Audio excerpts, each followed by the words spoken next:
All right, awesome. All right, Alexa, thank you so much for joining us today. I know it's just been a couple years since you were, here in the halls of the J School and in the INC and all that kind of stuff. So tell us a little bit about your journey to UF, what you did while you were here, and then kind of how you got your first gig. And I know you've had internships and that sort of stuff too. So walk us through that whole process. So I started at UF in summer B of 2018. I don't think I got fully involved with anything within the J School until 2019. I think I tried to enjoy my freshman year a little too much. So then when I was a sophomore, I started working with Gator Vision first, and I was doing a lot of assistance with some of the filming of Florida football games and things like that. And I just met people within Gator Vision that already worked in ESPN Gainesville. So I started working as a writer for Steve and working for ESPN Gainesville and doing the radio 60-second updates. And so I did that like a lot of students do, and then eventually started doing some beat writing for Florida baseball, Florida basketball, Florida football. And then we brought back Sports in 60, started doing those for the TV station in my junior year and anchoring with some other students for WFT my junior year. Junior year was also the COVID year, so that was a very different time when we kind of weren't allowed to be together, but we still needed to do all the sports stuff. So that was a very difficult time, I think, for people working because we didn't really have the ability to really do anything. But we still found ways to do sports anchoring, going out to football games, or any events that would let us be there. My junior year, going into my senior year, I got an internship in Chicago for a independent baseball team as a sideline reporter / podcast host. So I moved to Chicago, did that for about 4 months, which if you ever get the chance to move to Chicago, I totally recommend it. It is so much fun to be there and to work there. And then I came back for senior year, started doing football again. And in October, I got an internship job offer with the Minnesota Twins. So I left school January of my senior year and moved to Minnesota to start working with them. And I'm from Fort Myers, which is where they spring train. So I ended up working in Fort Myers for the first couple of months and then moved to Minnesota, worked the entire 2022 season. And in the last month that I was there, I ended up getting a job as a news reporter in Huntsville, Alabama. And it was kind of like a hybrid role. That was how it was pitched to me, as I would do news 3 to 5 days a week. I would do sports, intermix with all of that just because of how big football is in Alabama, between Alabama and Auburn. And that's where I started when I was here. And I've been in Huntsville now for almost 2 years. And for the first year and a half, I did everything. I mean, everything. I was in the storm chaser for tornadoes. I was the 5:30 to 10 a.m. morning news anchor when someone was sick. I anchored on the weekends. And then I was a film and sports anchor and sports reporter for the entire time that I was here. And about 4 months ago, I was hired on full time as the weekend sports anchor and sports reporter. And that's what I do now. That's fantastic. All right. So the big question is, what made you make the decision to go into news and sports rather than working for a team or organization, which is what you did kind of internship wise for your first couple internships? I think when I was in Minnesota and I was working there, I was having so much fun. So for me, I mean, that was like the dream job, getting to kind of be a sideline reporter for a baseball team, even though there wasn't a TV aspect. I mean, we were doing all the interviews, all the post-game press conferences, all the features. It was just for radio. And I was mainly doing the grunt work. So I was interviewing and cutting the sound, but I was not voicing any of these packages. But it was still really like fun to get to do. And my executive producer there used to be a TV director at news stations. And I'd asked him for what I wanted to do, which is to work at MLB Network and to work for ESPN and work in national networks and do some of the big events. What's the best avenue for me to do that? And his advice was plain and simple. He's like, just get in front of a camera, like anywhere, anytime, get in front of one and just build a reel. And I started applying for jobs. A lot of the jobs that you apply for when you're fresh out of college are in the middle of nowhere. They're in North Dakota, they're in Iowa, they're in Idaho, they're in these really small sports markets. And I lucked out that I found a news job in which my director kind of promised a balance of both. And then if a role opened up, I'd be considered for it. And that in a bigger market, I think it was market 70 at the time when I joined. So that was a really good offer that I thought was very worth taking a risk on, even if I was doing news first, because at the end of the day, I would come on my weekends and, do fake sports shows and use that for my reel. And so I found a way to continue to do sports without actually being a full-time sports employee. All right. Well, take us behind the scenes and what it's like those first couple of years of working in Huntsville and both news and sports. How hard do you have to grind? What kind of things are you doing? I know you mentioned tornado chasing. Did the storm recently, the hurricane, affect you guys at all? And No, we were fine, because we still had football. But we've had a couple of tornadoes and big storms that I've been here for. I will say, I didn't do any news in college besides reporting like the class that we had to take. So I was not totally prepared to do a news job. And it wasn't fun. Like it's not fun to do news if you want to do sports. Like it's that simple. It kind of sucks to have to go out and do crime scenes and do traffic reports and do court cases and things like that. Because there's not things that you enjoy or things that you've been taught to do.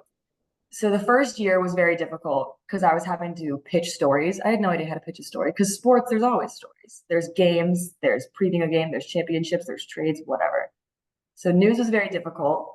I ended up finding kind of a niche way to do my reporting. I got really good at doing feature stories. So I tried really, really hard to only do feature, evergreen, more fluff pieces than actual hardcore news. So I think if you end up going into a news route, I think it's very important to find something that you don't hate because you can burn out really, really fast if you're doing the run-of-the-mill news stuff, the hard news things. Storm chasing is not my favorite. I'm really bad at it. I don't know why they made me do it. I was not good at it. Because I'm not a meteorologist. I didn't study the weather. They just put you in a car and you just drive around and you just say what's in front of you. And if it's dark, you can't see. The storm chasing is not fun. I hated doing it. I still hate doing it. News anchoring, I loved because anchoring is probably the easiest thing I think you can do in the TV industry because very little is expected of you to actually contribute on a day-to-day basis. Like if you're a morning anchor or a night anchor, you come in, everything's written for you. You can go through and check it and you can make adjustments, but you don't have to go out and do any of the sourcing yourself for the most part. So it makes your job really convenient. Being a news reporter, you have to do everything. You have to set up your story, find the story, interview it, film it, shoot it, edit it, produce it, do all the supers, make sure it gets on air on time. It's just a lot that you're responsible for. Whereas in sports, you're responsible for the same workload, if not more, but the workload you're doing is fun. So it's easier to do, if that makes any sense. So what is your day like now with being full-time sports? Today I will just anchor our normal sportscast and probably talk about Auburn, Alabama. That'll probably be everything that I do today. So my day is really, really easy today. And then tomorrow we have a Friday night, 45-minute in total football show that we do for all of our local high school teams. So I will start building that show, putting in all of the graphics, all the animations, all the sounds, everything that needs to be put in basically besides the actual video of the school. So that'll all get done tonight by me. And then tomorrow I will write the entire show alongside my sports director. We will do that tomorrow. And I will also go out and we have a team of the week feature that we do on one local team who played really well last week. And we will do some sort of 2-minute package on them. I will go out and shoot that and edit that and put together tomorrow. And then Friday, we do the football show. One of us will go out to whatever our game of the week is and be live from 4 to 6 to do about 3 or 4 live hits. And then both of us will go out and shoot 2 to 3 games, come back and edit all 3 of those and put them into the show. We have about 16 games total that we do. So we have other photographers that go out and shoot the other games, and we will edit all the highlights, write all the scripts, and then anchor the show. Saturday, I don't know if I will go to Athens. I don't know if I will go to Vanderbilt. That we've been discussing whether or not one of us is going to go on the road to cover Alabama or Auburn. If not, we've got some other colleges in Alabama that do play football that I will go out to and cover on Saturday. And then that's Saturday. I mean, it's just going to a game and covering it and doing a recap package. And then Sunday is more the same kind of recapping whatever happened on Saturday. I'm also working on 2 features in the midst of all this. So I will kind of, when I have free time, go and work on those feature packages that are going to air in a couple weeks. What's the balance between high school football coverage and Auburn, Alabama, and college football coverage for you all? What do you mean? Like what do you cover more? What's the kind of the percentage?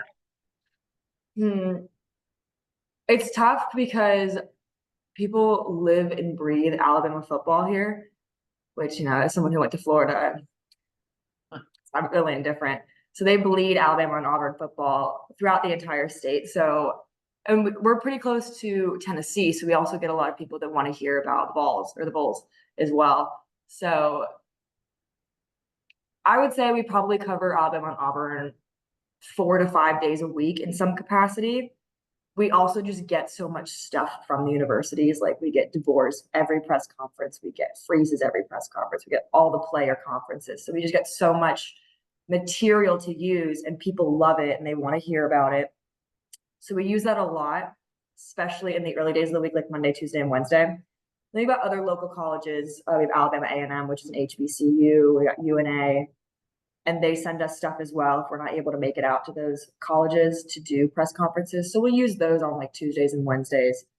But Thursday, Friday, and Sunday is like full high school football from like top to bottom, all day, every day. And then we have packages that run all week for team of the week, athlete of the week, and things like that. And then the packages that I'm working on that are special are on 2 different teams that will run in a couple weeks. So I'd say it's probably, I mean, we definitely do more Alabama and Auburn. I'd probably say it's like 70-30, especially right now after last week. Okay. So we obviously have a lot of different students that are interested in the area that you are in, but a lot of different students that are, looking at some different areas, right?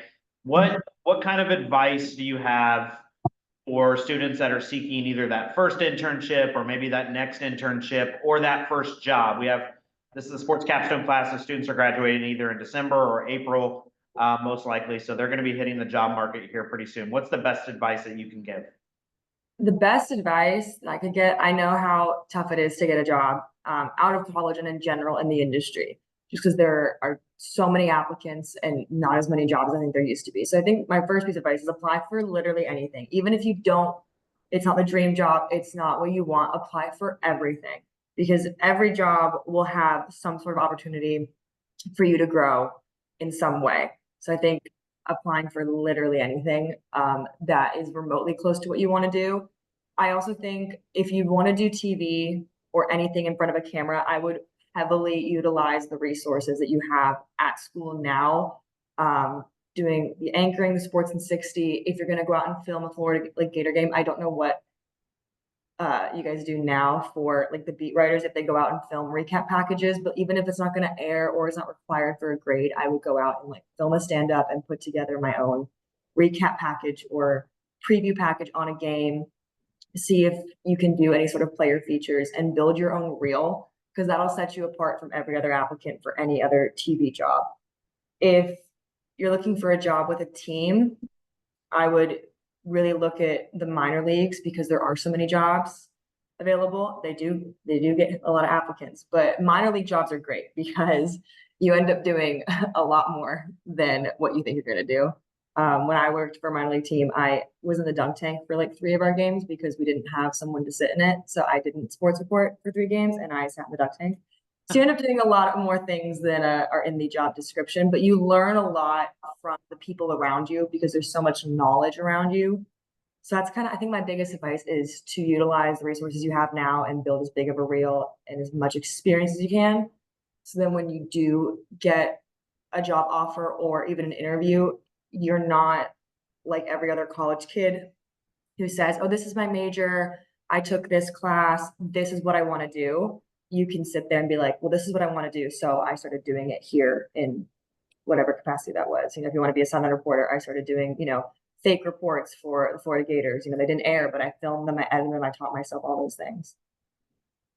So you touched on something earlier about storytelling. When you got into news, that was kind of the area that you leaned towards a little bit more, was the feature storytelling side. Talk about the importance of feature storytelling, then, but also now in your sports, the job that you have covering more that focuses on sports, and maybe tips and tricks or something that have helped you throughout becoming a better storyteller. That was a long question. Sorry. I think I think storytelling, especially like feature stories, is somewhat of a dying thing, especially in sports, just because of how small sports departments are and how much they have to cover. Like we're a two-person department. We have very little time to do like special shoots and to take the time to do really cool packages. So I think it's like one, it's a dying thing, especially in sports, to just have the time to do it. But people love sports features, and sports features, or any feature actually, like is what sets you apart as a journalist. Because from a sports side, when you're applying for any job, everyone's reel is going to have similar stuff. It's going to have a stand up at a game. It's going to have a stand up at an anchor desk. It's going to have highlights. Like everyone's going to kind of produce the same stuff. So your feature stories is what gives you the chance as a reporter to show like your creative side, your writing skills, your production skills, and to really set yourself apart as a journalist, because anybody can read highlights, anybody can read a teleprompter, but can anybody tell a good story is the difference. From the news side, I had to learn how to like really play on emotions of people. I did a lot of really emotional pieces. I did a lot of pieces with parents that had like kids that were like had like uncurable cancer. And like that's very heavy to do. So I think one of my other tips is if you're going to go the route that I did, which is doing emotionally heavy pieces, be very prepared to not be affected by it, because it's hard to do some of these like really really sad stories for people, because if you've got a lot of compassion, it sucks to have to like kind of poke and prod at someone's private life for the sake of a story for your job, which is something that I didn't love doing, which is why I didn't want to do news. I felt like I was violating people's privacy by trying to dig in when something tragic had happened. Other tips and tricks would be to watch people that you want to like emulate. So if you like sports and like, or what's it called? 30 for 30s. Like those are documentary style sports features, but they've got some of the best writing, storytelling. I would watch people that you want, whose jobs you want one day, and see how they do their jobs. Both news and sports. Like I would do that when I was doing news. I would watch some of these like big market reporters who were doing great feature pieces and watching how they shot their story, how they edited it, and how they would write around the interview. So they would do an interview and let the subject tell the story. I'm not telling the story, like the interview is telling the story. That's something that I tried very hard to do, is to let my interviews be the majority of my storytelling, and I'm just kind of guiding it from point A to point B. So tell us a little bit about what life is like in Huntsville, Alabama, and then how did your time in Chicago and Minneapolis help maybe with that transition to a full-time job in a foreign land, so to speak? I'll be honest, I don't love living in Alabama, but that's because I lived in Chicago, Minneapolis. I got very, very spoiled with like really, really fun cities when I was 20 and 21. So now I'm kind of more in like a family town. That's just different, but it is a nice place. It does snow, so that is nice if you like seasons. My time in Chicago was probably the most impactful just because of what I had to do. I mean, when I took the job, I had very little experience because I was a junior, but it was coming off of COVID. So we weren't really doing that much. We weren't in person half the time. We weren't doing the WFT news. Like there wasn't a lot for us to kind of do, and internships were so hard to come by because it was still COVID. So when I got the job, I'm not going to say I fibbed my experience, but I really played up how good I thought that I would be at this job, and thankfully I did, and I got it. So when I went there, the job description was to be like a traditional sideline reporter. I sat in the dugout with the team. I had a microphone and I was doing like third inning, fifth inning, and eighth inning, like updates on either the game or like pre-produced pieces that I had done. And then I would do post-game interviews on the field if they won. And they didn't win a lot, so I didn't do many of those. And then myself and one of the play-by-play guys hosted a podcast every other week. I filled in doing color commentating whenever he was sick. I sat in the dunk tank. I did some like Instagram, TikTok-esque stuff with some of the players. That was probably the most fun that I had because I had absolutely no direction or guidance. It was kind of like, here's the microphone, do whatever you want. But I still had to do good things, and I didn't know what was expected of me. So it was kind of just a trial and error of figuring out what I liked to do as a reporter, because there was no real guidebook. It was kind of like this, like it's independent baseball. Like it's not that deep, but it's still important. So I learned a lot about having to pay attention to a baseball game and like actively take notes, as well as kind of being ready to condense 5 innings of baseball into 35 seconds, which takes a lot of time, takes a lot of skill. And I loved that. It was very challenging because you try to make every day different, and baseball can become very, very boring. Every day can be very, very similar, especially when the team isn't winning. It's hard to find good things to talk about. So I loved that. I loved doing post-game interviews. That's one of my favorite thing that I got to do, just because it was so fun and the players loved it, and you could really feed off people's energy. And that all of that experience of having to kind of figure out how to be a reporter by myself. When I came back to school, I felt very far ahead from some of my other like student colleagues, just in writing and in, I guess, like workload responsibility. Like I was doing a lot more than some of the other kids who wanted to do the same thing that I wanted to do. So I think when I came back, I felt way more prepared to graduate and to go into working full time. The Twins job is still to this day my favorite thing I ever did. I would go back in a heartbeat if they called. It was so much fun. I mean, I was working like 12 days in a row with like a day off. Like we were working a lot, but it was so much fun. I mean, you're working for a professional baseball team. Like there's nothing not to love. But I mean, I would go into the stadium. If it was a 7 o'clock pitch, I would go in at 2 o'clock. We would prep all of this pregame sound for the radio show.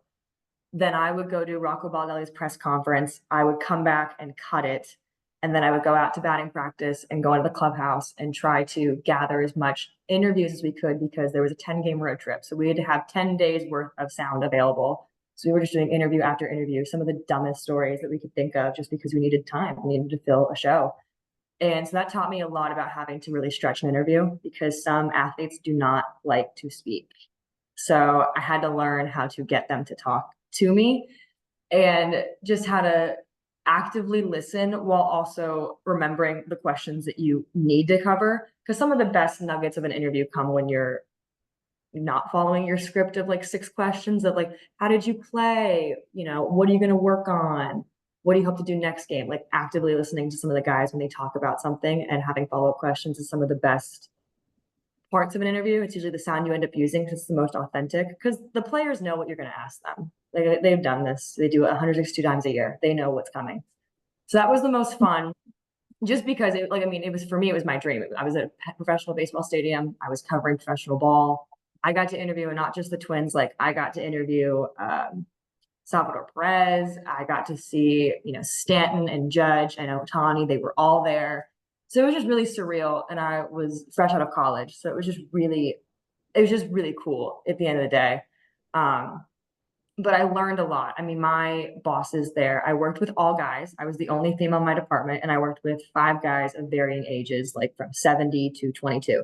So it was a lot of different energy in our little production booth, but they all had such different levels of experience from such different departments. So I mean, there was so much knowledge around me, which is what I loved the most. I was constantly getting tips and tricks and critiques and advice from all of them about almost anything. And I learned how to do a lot of storytelling there. I was doing some Twins features while I was there, and my executive producer would like take my stories and be like, "This sucks." And I was okay. How do I make it better? So it was the most, I think, learning job that I'd had, where I was constantly learning something every day.